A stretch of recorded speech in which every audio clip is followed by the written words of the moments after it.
All right, you guys, welcome back to the channel. You already know what to do. America, we rank D plus in happiness. I mean, that's just one whole letter away from, as far as the grading system, an F. Like, what in the world? After D comes F, right? So that's just as bad. They was better off giving us an F. But let's see what the Daily Report has to say about why we have that ranking in happiness. Now to some particularly unhappy news. A new report shows happiness in the United States is falling at one of the fastest rates in the developed world. The pro-democracy nonprofit The Common Good gave the U.S. a D+ in happiness in its annual America's Report Card. The nonpartisan organization says the score is largely driven by, quote, eroding social bonds, falling optimism, and worsening emotional and economic well-being across the country. The World Happiness Report ranks the U.S. as the 24th happiest country. In 2011, it was the 11th happiest country. Patricia Duff, founder of The Common Good, joins us now. Thank you for being here. Thank you. Happy to be here. Your report found Americans over 60 are among the happiest in the world, but those... Cut. We know why over 60 group are happy. And see, when they did this study, they didn't specify, they didn't compare the men to the women. We all know that it's mostly the men that are pretty much down bad in America, right? Because the men that are 60 plus, they're reaching retirement age if they haven't already retired. The kids are adults now. They're probably on the verge of divorce. They're on their way to Vietnam or the Philippines somewhere, so then they get 20-year-olds in their beds. So, of course, a 60-plus-year-old is going to be happier because their life is just starting. Their long-time miserable marriage is over, so now they get to enjoy life with 20-year-old women in third-world countries. Way to go, 60-year-olds. Under 30 are increasingly unhappy. What's the disconnect? Well, that's one of the biggest things we found, is that there's a huge generational gap forming in the country right now. Americans under age 30 rank 62nd in world happiness against all the other countries. And we look at these statistics to find out how we can do better. But young people are worried about affordability. They're worried about social media.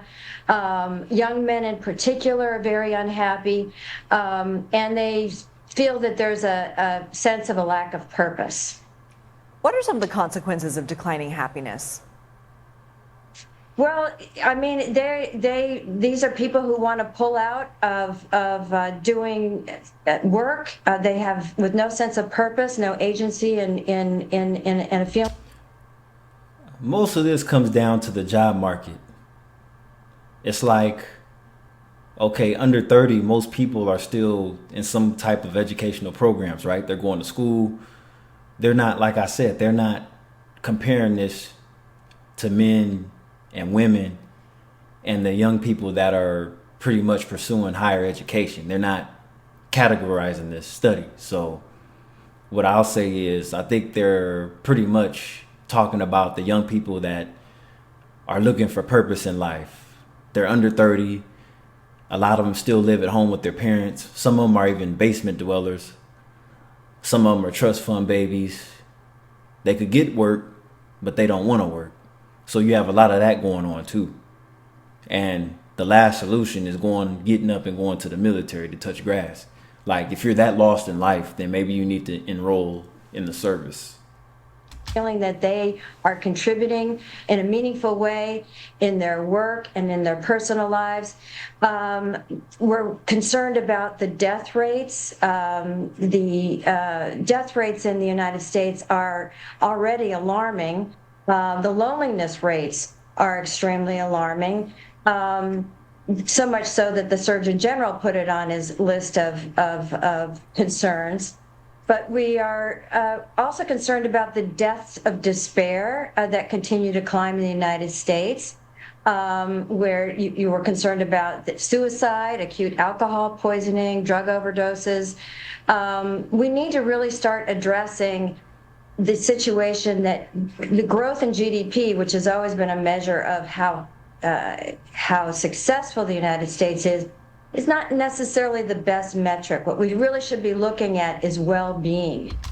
And that's the thing. Most people are down bad. Like, okay, you live in a successful country, but you yourself, you're failing to succeed. So that's crazy, right? You live in one of the best countries in the world, or one of the most powerful countries in the world, but you yourself don't have none of that power. Like, you don't have a steady income, a steady job, your own place, you're dating, social media. I blame social media and porn for the top two. Maybe I could add in addiction too, meaning substance abuse.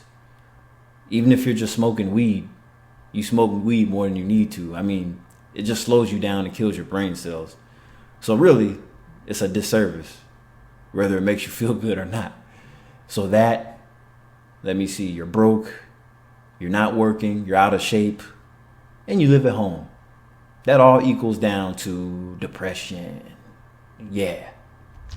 And we're trying to look at those metrics now and urge a real look at what we can do to make it better for Americans. They're hurting, and especially young people. They're worried.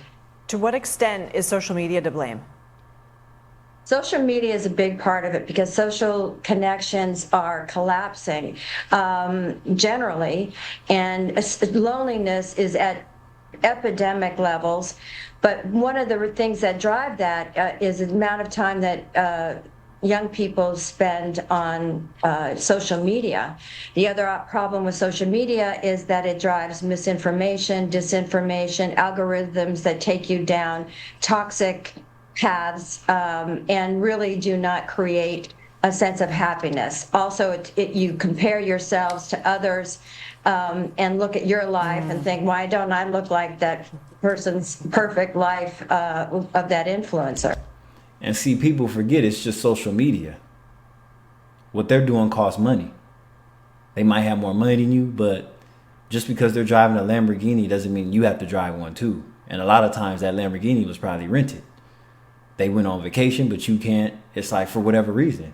That person might have a criminal record. That's self-fault. But, because if you have criminal records and you owe child support and stuff, you're not eligible to get a passport. So that's another thing. So if you're going around just pretty much putting seeds in everything, and next thing you know, you're limiting yourself of what you really can do. So a lot of it is self-fault. So social media is a big issue, and fortunately, in large measure, thanks to a lot of work that Jonathan Haidt has done, some of the states, many of the states, a number of states have started to put cell phones away at schools, and the schools are saying that this is a really big plus. It's like I mean, if you're in school, whether it's high school or college, middle school, elementary, those are your years where you learn how to pretty much socialize. So those group of people shouldn't even be feeling like that. You should be out there playing sports, touching grass and everything else. But by the time all that's over, let's say you're 28, you finished your higher education degree and everything, now you're back home because you don't have enough money to live on your own. So that's a big slump right there. Anyway, this is Kylie Vale. I'll catch you in the next video. Have a good one.